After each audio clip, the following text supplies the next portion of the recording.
Modélisation d'un profilé. Il s'agit d'un exercice d'introduction à SolidWorks. Bonjour. Nous avons ici le dessin du profilé à droite. Les unités sont en millimètres. Alors, commençons immédiatement. On choisit nos unités en millimètres. Je vais tasser l'écran un petit peu. Je vais sélectionner la vue de face pour choisir mes esquisses. Je vais cacher mes plans. Au cégep, on a un raccourci majuscule P. Je vais dessiner deux carrés approximatifs, un à l'intérieur de l'autre. Je vais dessiner deux rectangles qui traversent ces carrés et je vais utiliser l'outil Ajuster les entités, ajustement intelligent, et je passe ma souris comme ceci, comme cela. J'enlève les extrémités. Voilà. Et je trimballe ma souris comme ceci pour retirer les lignes. Alors, on a quatre chevrons. On peut maintenant commencer à mettre les dimensions ici. Vous voyez aussi le raccourci qui est indiqué, majuscule D. Ça, c'est chez nous, au cégep. Alors ici, je mets 22 par 22.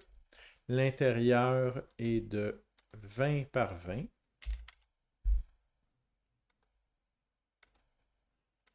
Comme ceci.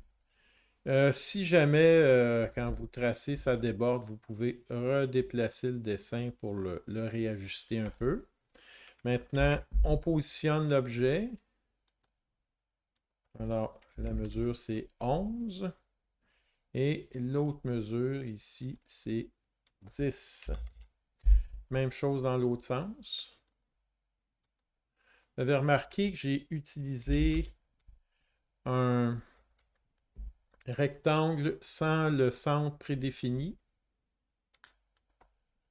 Et là, j'ai un problème. Voilà, je vais réajuster mes objets. C'est fait. Parce que je voulais ajouter les dimensions. On met toutes les dimensions sur les dessins techniques.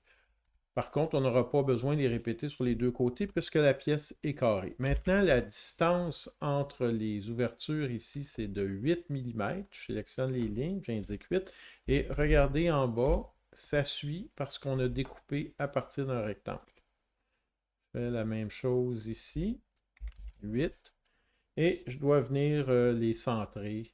Euh, donc, de là à là, ça va être 4.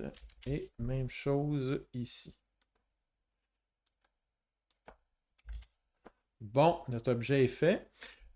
Si on regarde maintenant le dessin à droite, on voit comme des espèces de petits X là, qui indiquent le début des lignes. Donc, on va prendre une ligne ici. Regardez, quand je la positionne sur mon écran, vous avez un point jaune. Il ne faut pas aller là. Il faut aller un peu plus loin. Ici, je m'en vais en diagonale. Je clique. Je ramène la ligne, la seconde ligne sur la première, et puis je ressors en direction tangente, ce qui va me créer un cercle tangent. Et je me place ici. C'est loin parce que je veux être sûr d'être pas arrivé au centre. Je clique et là, ma nouvelle ligne, je la place. Regardez le symbole jaune au bout de mon crayon qui indique la tangence. Si je casse cette ligne-là, le symbole disparaît. Alors, je m'assure de m'en aller dans cette direction-là et coïncident. Donc, on a deux symboles jaunes en bas, coïncident et tangence. Vous pouvez peser sur échapper et vous assurer que vous avez les deux symboles de tangence ici. Si ce n'est pas le cas, vous avez juste à sélectionner par multisélection le cercle et la ligne et demander tangence. C'est bien. Le centre du cercle, je vais le centrer ici, verticalement. La distance entre les deux lignes, les deux extrémités, c'est 16, si vous regardez bien sur le dessin. Évidemment, il faut donner la moitié aussi, 8. Le rayon, c'est 5. Excusez. Voilà, 5. Et puis, la position de ce rayon-là par rapport au centre, c'est 8. Comme ceci. La ligne est maintenant noire. Vous pouvez constater qu'il y a aussi un petit rayon de 1,5 par-dessus. On va l'ajouter. On sélectionne ici arc par 3 points. Je vais agrandir pour vous permettre de bien voir. Et puis, je clique comme ceci, les deux premiers points. Et le troisième, on vient faire créer les vides en faisant ajuster les entités. Donc, je sélectionne les lignes qui sont de trop.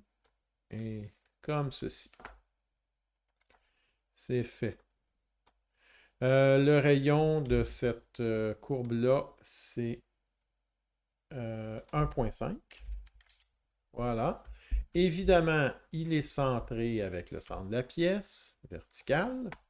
Et puis, ce centre-là, si vous regardez bien les cotes, il est aligné. En fait, c'est juste une ligne là, qui le montre. Il est aligné avec ce coin-là. On pèse sur coïncident.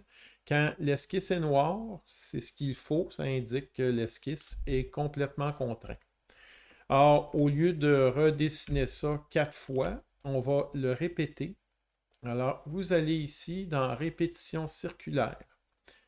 Vous pouvez double-cliquer dans la petite fenêtre ici, puis indiquer le centre, bien qu'il va falloir le réindiquer à nouveau. Faites les réglages comme ceci, 0, 0, 360 degrés, 4. Et ici, ces chiffres-là, vous ne vous en occupez pas, ça va s'ajuster automatiquement. Vous cliquez dans la boîte entité à répéter et vous sélectionnez tout ce qui est à répéter. Voilà, c'est fait. Vous acceptez. On note que les lignes sont bleues et ce n'est pas ce qu'on désire. On veut une esquisse complètement contrainte. Si vous prenez le centre et que vous déplacez, vous allez voir que ça fait ceci. Alors, vous reprenez le centre, vous allez le reporter au centre. Voilà, mes esquisses sont noires. On pourrait continuer à travailler l'esquisse, ajouter les rayons et ça serait complexe. On a un niveau débutant. Alors, à la place, on va extruder immédiatement l'objet, puis ces opérations-là, on va les faire après coup. Alors, vous sélectionnez la zone interne, les 4 zones externes ici. Vous pouvez demander d'inverser la direction de l'extrusion. L'extrusion, ben, dans la vraie vie, ça serait 1 mètre, 2 mètres, ça serait long, mais ici, on va se contenter de 10 mm, ça va être suffisant. J'accepte. Il reste les arrondis à ajouter, les congés. On va commencer par les congés qui mesurent 1,25. Alors, la première icône à gauche, c'est elle que vous sélectionnez. Vous indiquez 1,25. Et puis, vous allez chercher chacune des arêtes en essayant de ne pas en oublier, autant à l'extérieur qu'à l'intérieur. D'accord, je me dépêche.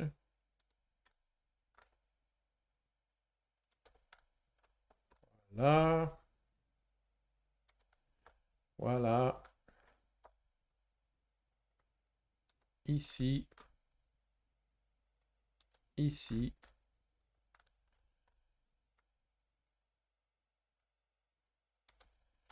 Pratiquement terminé. C'est fait.